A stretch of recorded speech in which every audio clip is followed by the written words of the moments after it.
BBC दुनिया में आज देखिए, लेबनान में क्यों मुश्किल में हैं बच्चे। लेबनान में वित्तीय संकट की मार बच्चों पर भी। छूटा स्कूल, छूटी पढ़ाई, कई बच्चे काम कर घर चलाने को मजबूर। दुनिया भर में क्यों घटी लोगों की कमाई, क्यों पड़ी आम लोगों पर महंगाई की मार।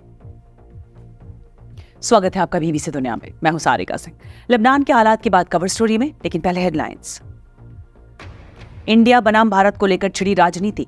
G20 समिट डिनर के निमंत्रण में राष्ट्रपति द्रौपदी मुर्मू के लिए लिखा गया प्रेसिडेंट ऑफ भारत। बीजेपी ने किया फैसले का स्वागत तो विपक्ष ने कहा इतिहास के साथ छेड़छाड़ की कोशिश। आसियान समिट में शामिल होने के लिए प्रधानमंत्री नरेंद्र मोदी कल होंगे इंडोनेशिया रवाना। विदेश मंत्रालय ने दी जानकारी। बयान जारी कर कहा पीएम मोदी 20वें आसियान भारत शिखर सम्मेलन और 18वें पूर्वी एशिया शिखर सम्मेलन में लेंगे हिस्सा। संबंधों की प्रगति की होगी समीक्षा, सहयोग को लेकर तय होगी भविष्य की दिशा। अफगानिस्तान में 20 लाख लोगों को नहीं मिल पाएगा राशन। यूएन वर्ल्ड फूड प्रोग्राम ने कहा फंड की कमी के कारण किया फैसला। यूएन के एक प्रवक्ता ने बीबीसी से कहा करीब $1 अरब की हो रही है कमी। फ्रांस में स्कूलों में नकाब पहनने को लेकर बढ़ा विवाद। नए कानून के तहत स्कूल में मुसलमान लड़कियों के नकाब पहनने पर लगी पाबंदी। नकाब पहने कई लड़कियों को स्कूल से वापस भेजा। कानून को अदालत में दी गई है चुनौती। युद्ध में रूस की कैसे मदद कर रहे हैं इन्फ्लुएंसर्स, क्यों राष्ट्रपति पुतिन ने की व्लॉगर्स के से मदद की गुजारिश, दिखाएंगे खास रिपोर्ट। इनमें से कुछ अहम खबरों की चर्चा आज बीबीसी दुनिया में।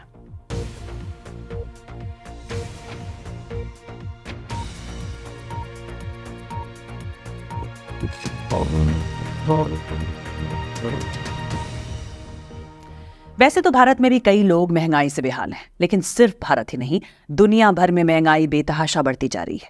कोरोना महामारी ने लोगों की मुश्किलें और बढ़ा दी और अभी कई देश इससे उबरे भी नहीं थे कि रूस यूक्रेन युद्ध ने मुश्किल बढ़ा दी।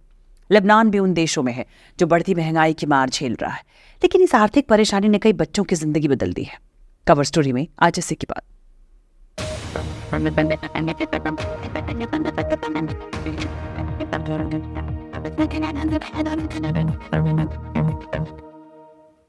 लेबनान एक ऐसा देश है जो बढ़ती महंगाई से बहुत ज्यादा प्रभावित हुआ है। लेबनान में वित्तीय संकट से पहले साल 2021 में शिक्षा पर सालाना खर्च हुआ था $2.7 अरब। इनमें से लोगों ने शिक्षा पर खर्च किए थे $1.5 अरब, जबकि सरकार ने खर्च किए थे $1.2 अरब।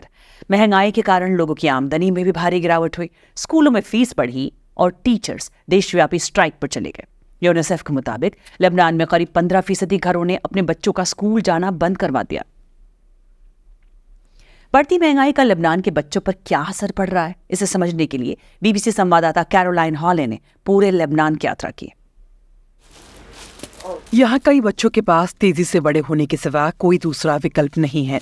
हसन 2 साल से काम कर रहे हैं। वो सिगरेट बेचने में मदद करते हैं। वो स्कूल के बाद यहाँ आते हैं। मैं यहाँ कुछ पैसे कमाने के लिए काम करता हूँ, क्योंकि ये सड़क पर रहने से बेहतर है। मैंने उनसे पूछा कि उन्हें स्कूल पसंद है या काम। स्कूल। हसन के पिता सब्जियां बेचते हैं, लेकिन बड़े दामों की वजह से अब कम ही लोग सब्जी खरीदने आते हैं। आर्थिक मोर्चे और करेंसी में गिरावट से पहले से ही जूझ रहे इस देश का दुनिया भर में बढ़ रही महंगाई की वजह से और बुरा हाल हो गया है। संयुक्त राष्ट्र के मुताबिक लेबनान में 10 में से 9 परिवार अब अपनी बुनियादी जरूरतें तक पूरी नहीं कर पा रहे हैं। अगर मेरे पास पैसे होते तो मैं उसे जरूर पढ़ने देता। उसका काम करना सही नहीं है, लेकिन उससे घर में कुछ पैसे तो आ रहे हैं। वो मिलकर अपने परिवार की जरूरतों को पूरा करने की कोशिश करते हैं। इस तरह काम करने वाले बच्चों की संख्या बढ़ती जा रही है। लेबनान के करीब और करीब होते जा रहे हैं। अला के परिवार के पास पहले भी ज्यादा कुछ नहीं था, लेकिन 3 साल पहले तक वो स्कूल जा पाती थी, लेकिन फिर पढ़ाई भी छूट गई। उन्हें दूसरों के घरों में काम करने के लिए पढ़ाई छोड़नी पड़ी।